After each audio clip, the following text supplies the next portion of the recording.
Warning: some contents may be disturbing. Viewer discretion is advised.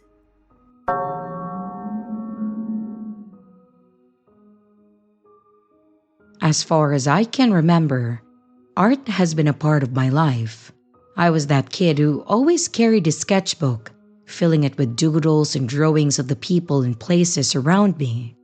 It was my way of making sense of the world and expressing what words couldn't quite capture. Over the years, my skills grew, evolving from simple sketches to more complex paintings. And even as I grew up, with the responsibilities of adulthood pressing in, my passion for art stayed with me. But the life of an artist is not an easy one. The world doesn't always value creative pursuits, and making a living solely from art can be a tough road. So while my heart longed to paint all day, I chose a more stable career path and kept my art as a cherished hobby. It was something that I did on the side, a way to unwind and keep that piece of myself alive. But then, one day, life threw me a curveball. My house needed some serious renovations, the kind that couldn't be ignored. Plumbing issues had reared their ugly head, and the repairs were more expensive than I anticipated.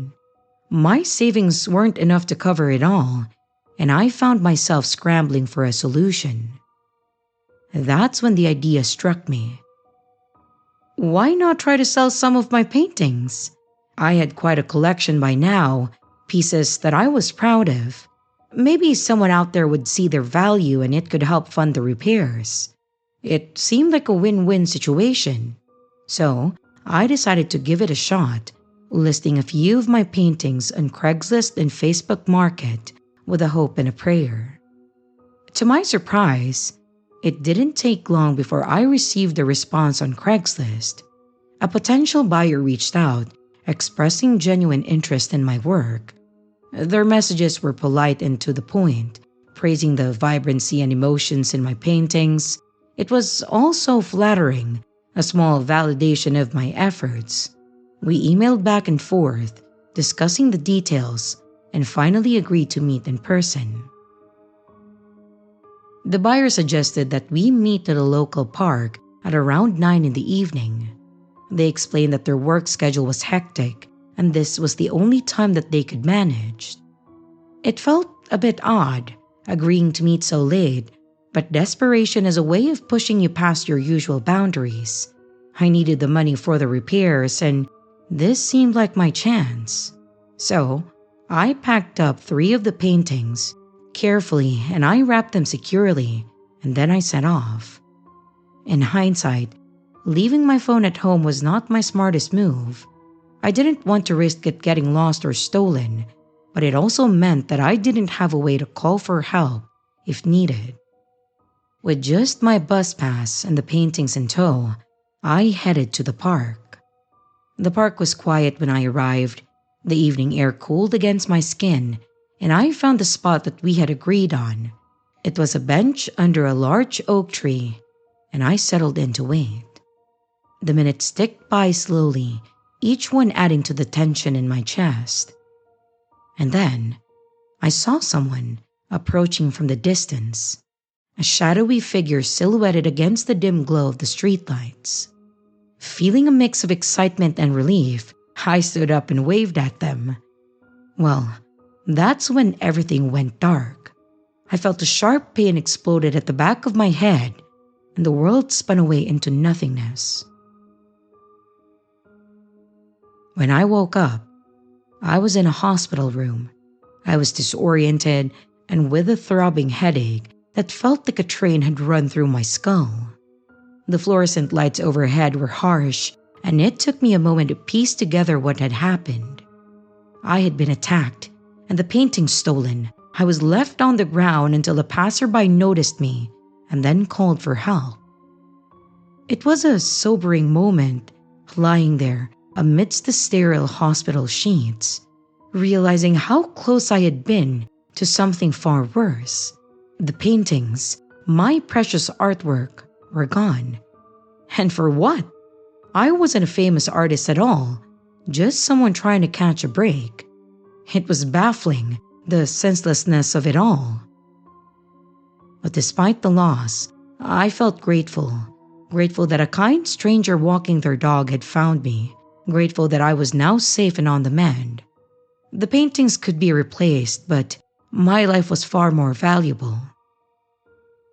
In the weeks that followed, the incident stayed with me.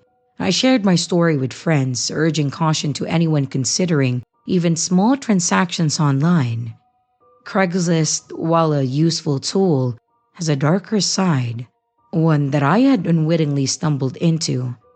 And yeah, don't worry, my parents felt bad hearing what happened to me, and they decided to gift me by covering the cost that I needed for my plumbing issues. And if you reached this far, thank you so much for reading.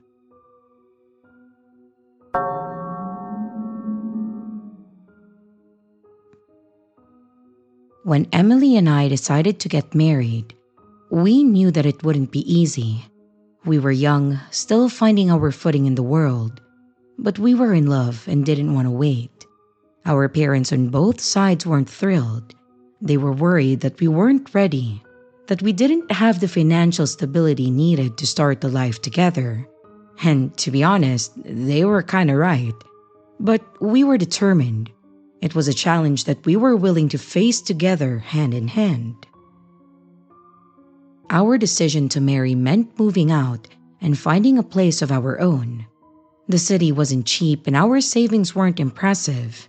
With limited options and an eagerness to be together, we turned to Craigslist, hoping to find something affordable. After days of searching, we stumbled upon a listing that seemed perfect. It was a small rental, modest and cozy. Just a bedroom, some kitchen, a living room barely big enough for our second-hand sofa, and a bathroom that left much to be desired. It wasn't much, but it was ours. The ad promised a quiet neighborhood, utilities included, and a price that was within our reach. It felt like a beacon in a sea of unaffordable housing. The landlord seemed nice. He was a middle-aged man named Mr. Henderson. He was well-dressed and polite when we met him. He had a way of talking that made everything sound reassuring, and he was quick to respond to our emails and calls. We felt lucky to have found someone so accommodating and willing to work with our limited budget. So, of course, we moved in.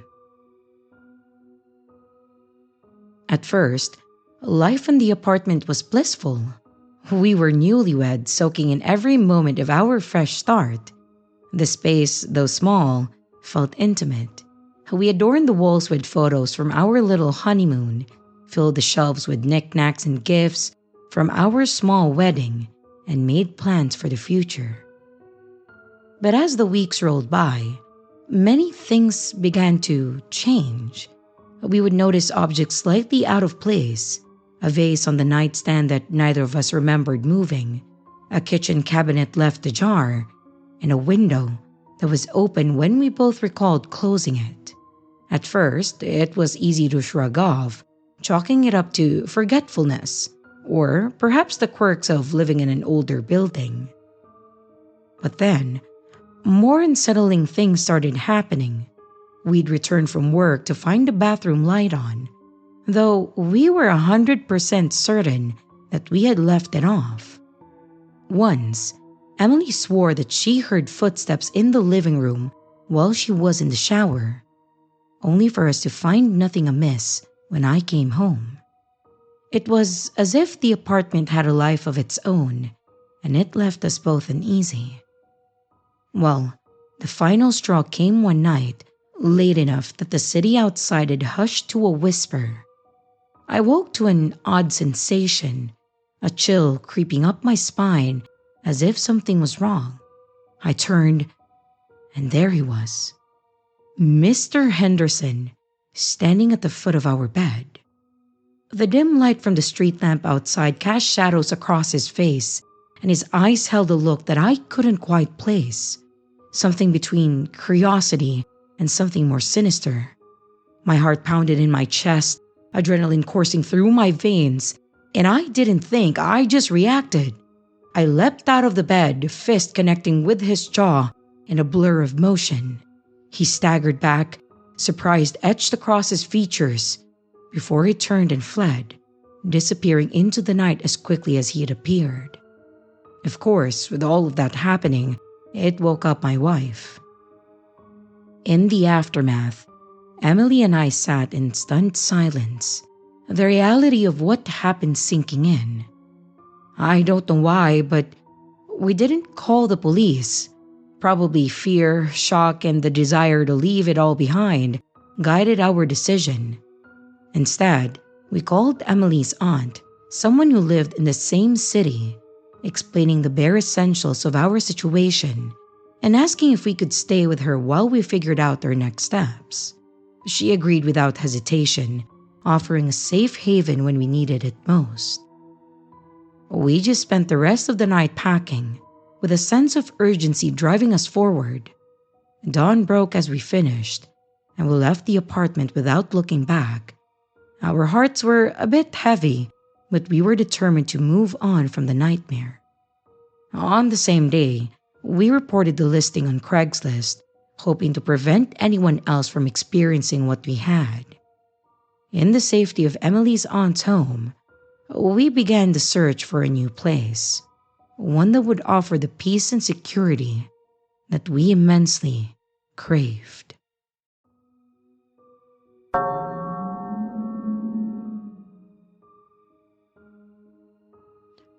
I have always been the type to dive headfirst into new hobbies. The latest one, Magic the Gathering. It started innocently enough. A friend introduced me to the game during a casual get-together. We played a few rounds, and I was hooked almost instantly. There was something captivating about the strategy involved, crafting decks, the thrill of drawing the right card at the right moment, and the vibrant artwork that adorned each piece. Not long after, I found myself spending evenings watching tutorials, just trying to learn the rules and figuring out the strategies behind building a competitive deck. I myself leaned towards a blue and green deck so I could summon a lot of creatures. The more I learned, the more I wanted to immerse myself in this new world. My current collection was small, just a starter and a few booster packs, but I had big plans to expand it. Always on the lookout for a good deal, I turned to Craigslist, hoping to find someone selling cards in bulk. And after a few days of browsing, I stumbled upon a listing that piqued my interest. The seller claimed to have a large collection, including some rare cards, and was offering them at a seemingly fair price. It sounded perfect, almost too good to be true, but my eagerness got the better of me. I shot off an email expressing my interest, and the seller responded promptly. They were inviting me to come check out the collection in person. We arranged to meet at his place, which was in a part of town that I wasn't entirely familiar with. But I was excited about the prospect of expanding my collection, so I didn't think twice about it. When I arrived, the seller greeted me warmly enough, though there was something about him that I couldn't quite place. He seemed eager, almost too eager, to show off the collection. Inside, the place was cluttered, but that wasn't entirely surprising. I'd heard of stories of card collectors having rooms filled with boxes and binders, so I just brushed it off. He led me to a room where piles of cards were stacked on a table. There were hundreds, maybe thousands. He talked about how valuable they were, pointing out certain cards and claiming they were rare. On first glance, it looked like a treasure trove for someone like me, looking to get deeper into the game. It wasn't until I picked up a stack and started going through them that I noticed something was off. At first, it was just a feeling, a nagging suspicion that something wasn't quite right. The cards looked legitimate, but as I flipped through them, a few stood out. The colors were slightly off, the textures felt different, and some of the text seemed blurry. And then, I found it. The one card that confirmed my suspicion. It was a card that I recognized, but it looked strange. On closer inspection, I realized why. It was a printout glued onto another card. A fake, and not a particularly convincing one at that. It was a blatant attempt to pass off a counterfeit as the real deal. Pointing it out to the seller was my mistake, though. I expected an apology or at least an acknowledgement, but his reaction was far from that. Anger. Anger just flared in his eyes, and his demeanor shifted from eager to aggressive in just an instant. He began to yell at me, saying that I was just trying to scam him out of the quality cards. He grabbed me by my shirt and started yelling directly into my face. Standing there, I felt the growing sense of fear and panic set in. The room seemed to close in around me, and I was very aware of how alone I was. His anger was unsettling, bordering on irrational, and I realized that I needed to get out of there before things escalated further. To calm the situation, I tried to act as though it didn't bother me, choosing a few cards that I was certain were real. Part of me felt like I was giving in, like letting him win, but my safety was more important than a handful of cards.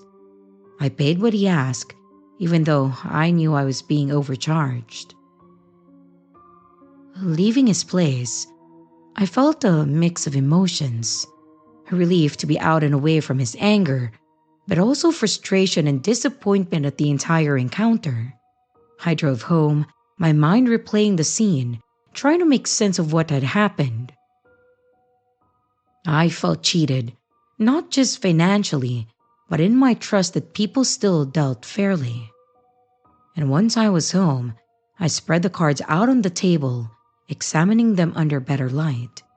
The ones I picked seemed legitimate, but the whole experience left a bitter taste. The excitement of building my own collection was dampened by the knowledge that not everyone in the community was honest. I know it was naive of me to think of that.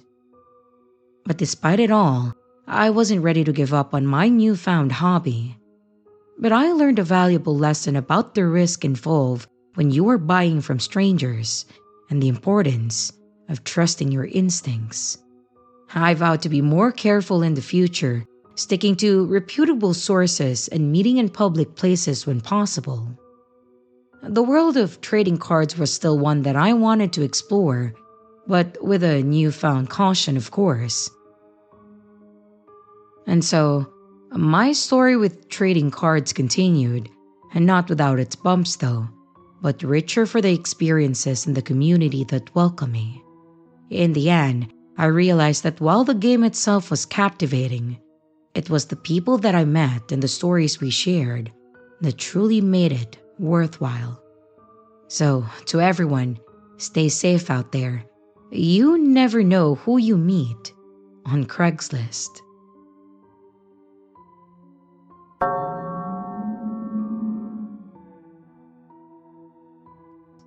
I am not one to let clutter pile up for too long, but over the years, my spare room had become a catch-all for all sorts of things: old furniture, boxes of clothes, and bits and bobs that just didn't have a place. So, after finally tying the knot with my husband, it felt like the right time to clear it out and reclaim the space. I had plans for it, a home office, maybe even a little reading nook. After sorting through everything that I had, I realized that some of the items were in good shape, just no longer needed.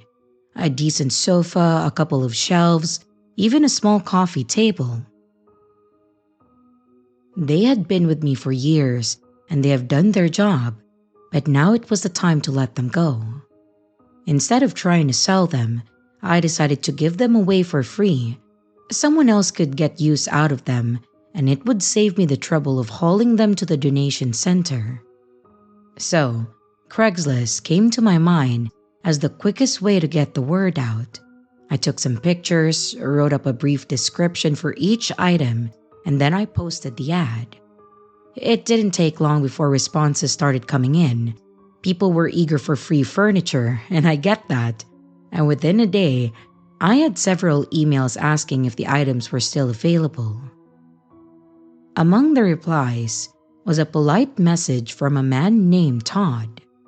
He seemed genuine and appreciative, mentioning that he was furnishing a new apartment on a tight budget. It felt good to help someone who needed it, so I arranged for him to come by the next day. The plan was simple. He would swing by in the afternoon to pick up the sofa and the shelves. I was looking forward to seeing the space clear out, really. So the next day, Tom, a young man with short black hair and glasses, arrived right on time. He was friendly and grateful, just as the emails had suggested. We chatted a bit as he loaded the furniture in his truck. He even complimented the house, saying that it had a welcoming feeling. It was a nice exchange, and I felt content knowing that the items were going to someone who appreciated them. And with the furniture gone, the room felt spacious again. Inspired, I spent the next few days rearranging things, getting rid of more clutter, and I was envisioning how I would transform the space. It was so refreshing to see the room take shape, becoming something new. A week passed, and I'd nearly forgotten about the Craigslist exchange. Until I noticed something strange one evening. I was in the kitchen, tidying up after dinner, when I glanced out the window and I saw a car parked on the road near my driveway. It was late, and the street was usually quiet at this hour. The car didn't belong to any of my neighbors. I would know. I've been living in that area for such a long time now, and I know everyone. And that car didn't move for a long time. It was just sitting there with its engine off and lights out. I watched for a while, wondering if maybe someone was lost or waiting for a friend. Eventually, the car started up and then drove away, leaving me with an uneasy feeling that I couldn't quite shake. The next few days, I noticed the car more frequently. It showed up at odd times, early in the morning, late at night, always parked in different spots, but close enough that I couldn't ignore it. Each time, my curiosity and my concern grew. I started to suspect that it wasn't just a coincidence, but I couldn't be sure. So, caution be damned, one day when the car was parked outside my house again, I opened my door quickly and I approached the vehicle. And as I did, the car lights immediately turned on and the engine started. The person was trying to pull off before I could get there, but before they sped off, I got a glimpse of the driver. A young man with short black hair and glasses. He looked so familiar, but I couldn't quite put my finger on it at that time. One evening, after returning from a day out with friends, I found something that heightened my suspicion. As I approached my front door, I noticed the welcome mat was slightly askew. Beneath it lay a folded piece of paper, and it was a simple note, unsigned, thanking me again for the furniture. It took only a few moments for me to finally connect the dots. It was Tom, the guy I gave the couch to from Craigslist. While I'm sure that it was a kind gesture for helping him, it instead felt very invasive. How long had the note been there? Why leave it now after all this time? The questions churned in my mind, and I knew that I couldn't ignore the gut feeling that something was off. I started paying more attention to my surroundings, making note of any unusual activity. The car kept appearing, though its pattern was erratic. Each time it lingered just long enough to unsettle me before vanishing. Deciding that enough was enough, I mentioned the situation to my friend Jake. He had a calm and practical approach to things, and I hoped that he could offer some advice. Jake suggested installing a security camera, pointing out that it would give me some peace of mind and see what other things Tom might be trying to do. And taking his advice, I set up a discreet camera facing the street. It felt a little paranoid, but after everything, I needed to feel secure in my own home. And after a few nights, the camera footage showed the car again, parked just down the road. But this time, it caught something more. A figure stepping out and standing just beyond the reach of the streetlight watching the house. It was a chilling confirmation of my suspicions. It was indeed Tom keeping tabs on my house. I reported my findings to the police, armed with the footage that I had. They promised to patrol the area more frequently, reassuring me that they would keep an eye on things. They also told me that they would be speaking to Tom. As for anything more than that, they won't be able to do anything since he hasn't really done anything illegal or threatening. I'm pretty sure that the presence of the police, or maybe they did talk to him, because Tom and the car definitely stopped showing up, and my neighborhood and my life returned to its usual quiet. But this experience left me more cautious, more aware of the importance of privacy and safety, even in the simple acts like giving away furniture. And if you ask me where my husband was during this time, he was away on a business trip. Of course, I told him all about the ordeal. I just didn't think it was necessary for me to include him in the story, since he really wasn't at home at that time. So to those who are interested in buying, selling, or giving things away for free on Craigslist, make sure to meet up in a public space and never let them come to your house.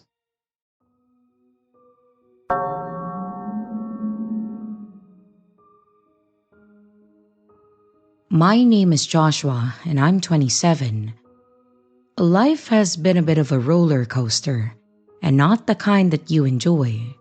Things took a turn when my roommate, Ravi, had to suddenly move back to his country to take care of his grandfather.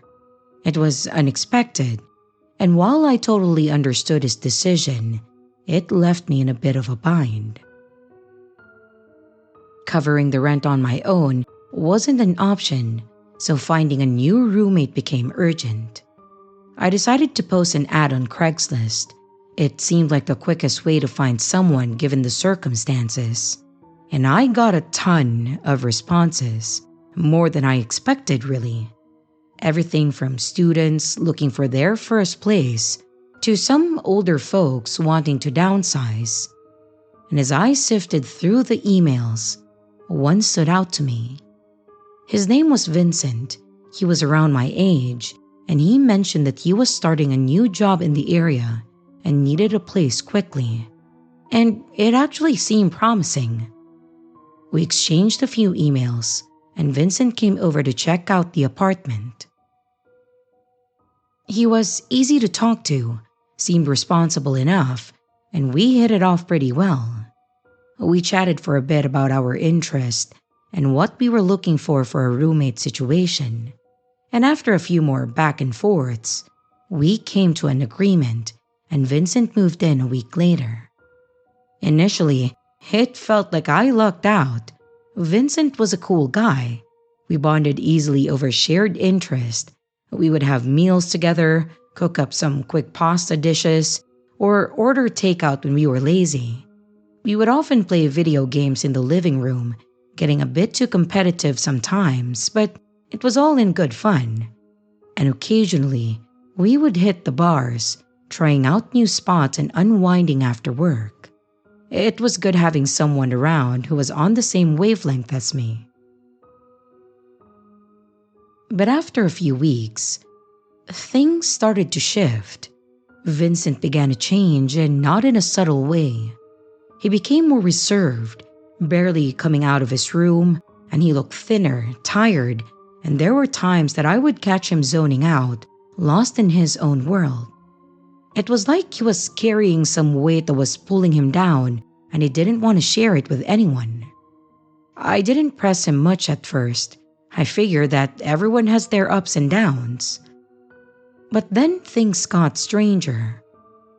One night, while I was lounging on the couch watching some late night TV, there was a knock at the door.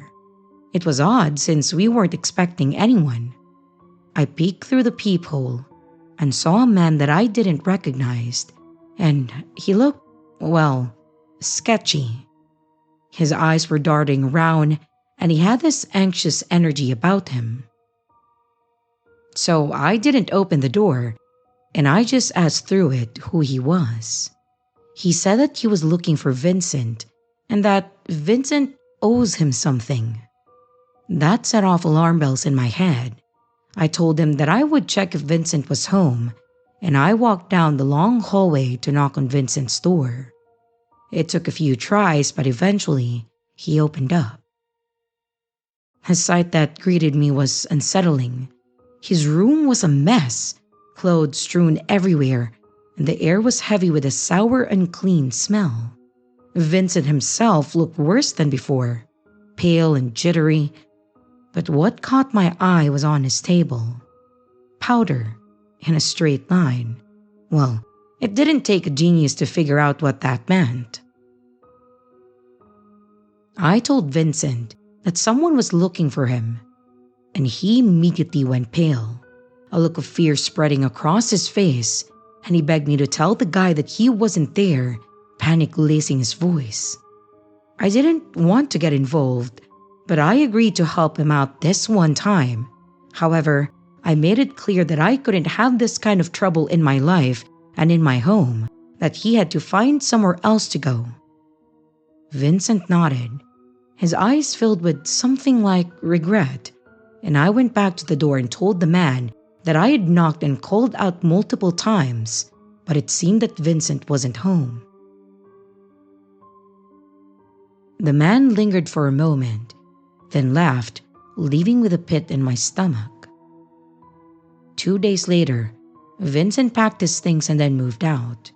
It was a quiet departure, no drama, just an understanding that it was for the best for everyone. I do hope that he'd get his life together. I did find a new roommate soon after, and it's been a couple of months now and everything seems normal. We've settled into a routine that feels safe, like a calm after a storm. Sometimes, I think about Vincent, wondering where he ended up, if he managed to turn things around. Life in the city moves fast and people come and go. I just hope that he found the help that he so needed.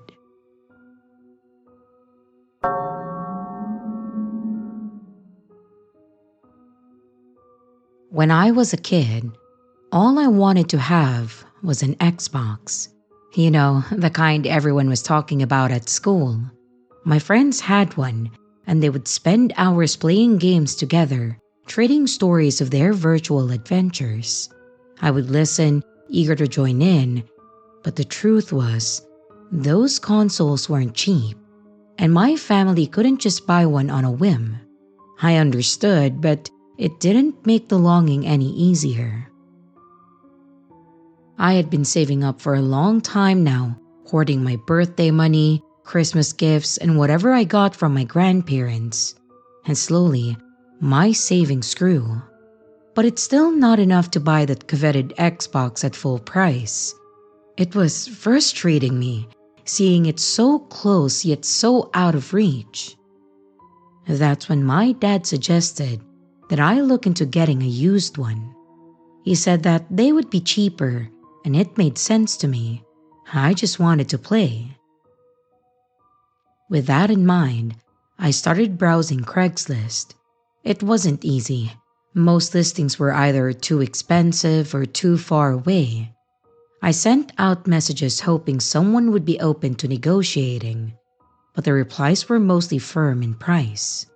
I felt like I was hitting dead ends, and my small savings didn't seem to hold much weight in the adult world of buying and selling. But then one day, I came across an ad that caught my eye. An Xbox One for only $20 above what I had. It was in my city too, which was a stroke of luck.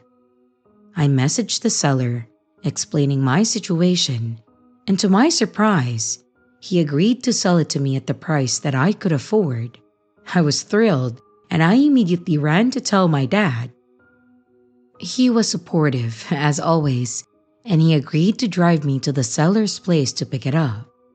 The thought of finally having the Xbox in my grasp was almost too much to handle, and I was buzzing with excitement the whole way there. When we arrived, the seller greeted us at the door. He seemed a bit nervous but was friendly enough. He led us inside to where the Xbox was set up, and seeing it there, all shiny and real, was like a dream to me. He booted it up to show us that it was working fine, and everything seemed to be in order. I could hardly contain my excitement. And after checking it out, my dad and the seller talked numbers. That's when the seller mentioned that he had some games that he could throw in for just $20 more. He was sweating a bit more and looked nervous, but at that time, I didn't think much of it. I was about to say that I didn't have the money, but my dad stepped in, handing over the extra cash. They shook hands, and just like that, the Xbox was mine, games included.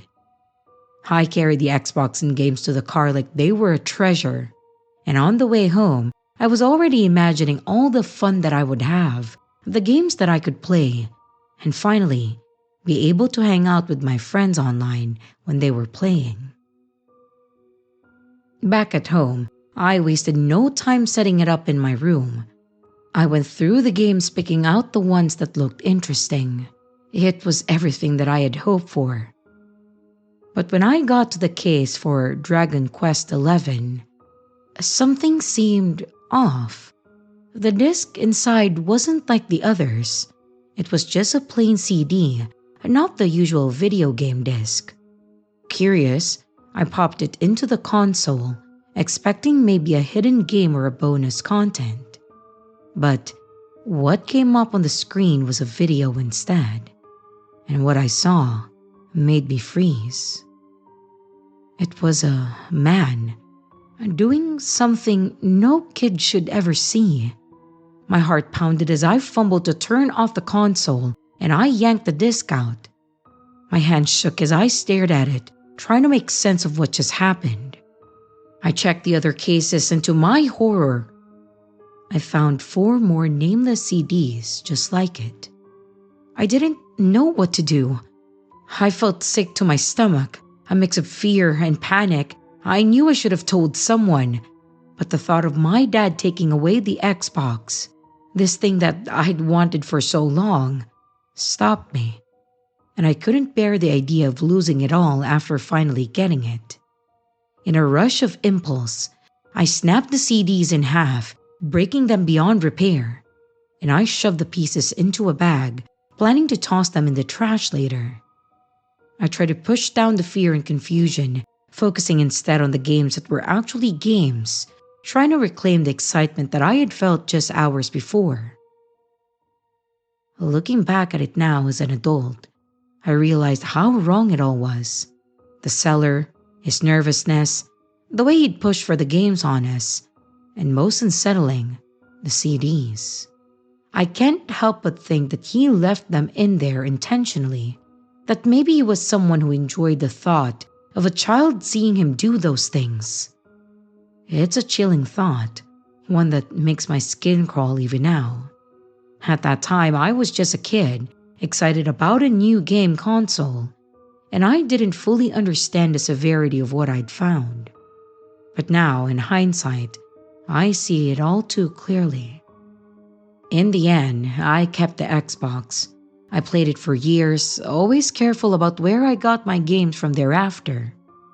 And I learned a lesson, one that I will never forget, about caution and trust. And one thing I want to add, I never bought anything from Craigslist after that.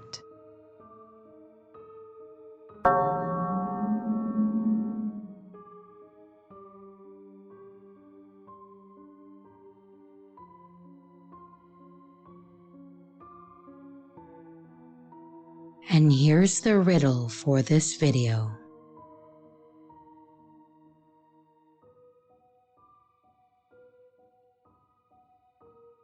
Hello everyone, it's your creepy sister here.